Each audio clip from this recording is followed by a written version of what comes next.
em que foram apreendidos meu passaporte, os meus 2 celulares e mais um HD que tem coisas da minha vida aqui do Legislativo, enfim, desses últimos 4 anos e meio de mandato.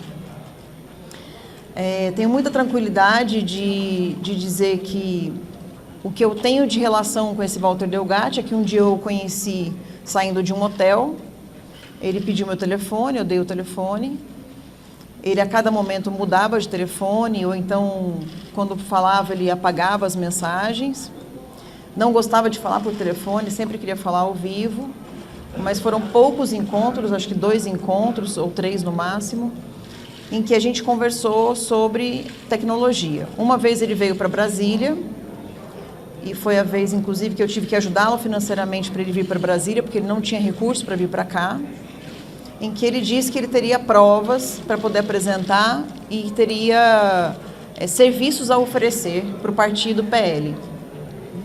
Então, a gente levou ele até o Valdemar da Costa Neto, a gente fez uma reunião, e nessa reunião, eu já, sabendo de que ele era, enfim, uma pessoa que tinha bastante conhecimento nessa área, mas que eu não sabia como ele estava naquele momento, em que espectro ideológico ele estaria naquele momento, eu fiz assim que não para o Valdemar, por trás, para ele não contratar.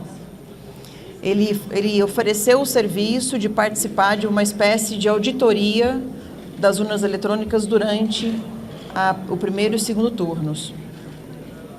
Então, depois disso, como é sabido de vocês, ele foi conhecer o presidente Bolsonaro, porque disse ele que teria muitas informações sobre tecnologia. A conversa foi privada, mas a pergunta que o presidente fez foi se as urnas eram confiáveis, e ele respondeu que nenhum sistema tecnológico é confiável. A partir dali, não houve mais qualquer contato com o presidente Bolsonaro. É mentira o que disseram a respeito do telefone, que eu teria colocado um chip novo e etc.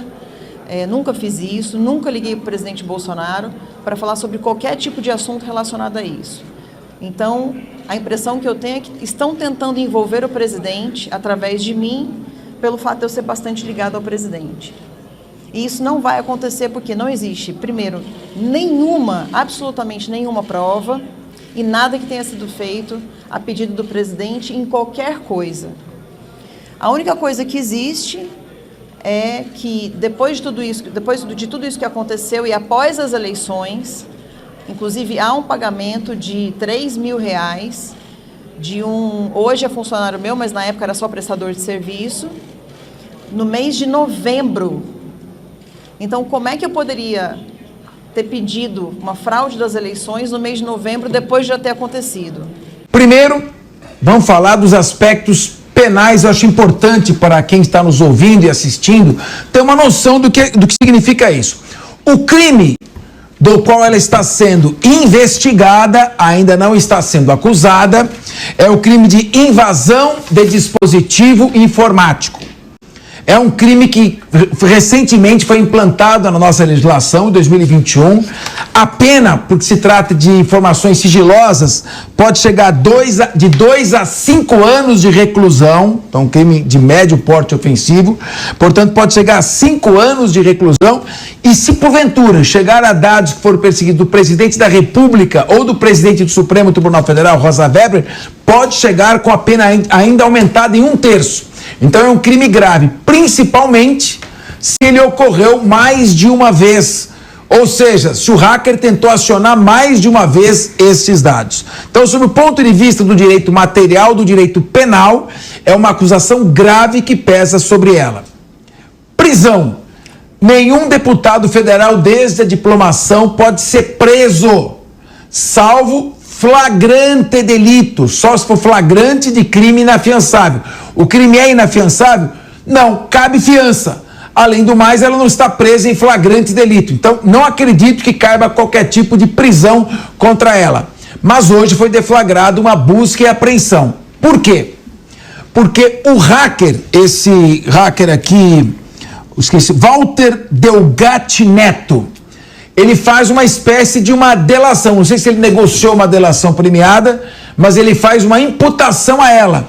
Ele diz que foi contratado para hackear os dados pessoais do ministro Alexandre de Moraes e hackear também dados do TSE, inclusive do CNJ. E mais ainda, para transformar mandados de prisão em alvará de soltura. Veja, isso é uma coisa gravíssima. Se ele fez isso, ele mesmo já está pegando uma pena aí de mais de 20 anos, tranquilamente. Agora, no desespero, ele imputa a ela. O que pode alcançá-la? Primeiro, ela foi extremamente imprudente ao chamar um hacker como esse, um delinquente digital, para trabalhar no gabinete dela. Só aí já uma enorme imprudência. Segundo, não se sabe o que ela pediu para contratar. Sabe-se que ela levou esse hacker para conversar com o presidente do PL, Valdemar da Costa Neto. Então, as palavras do hacker em si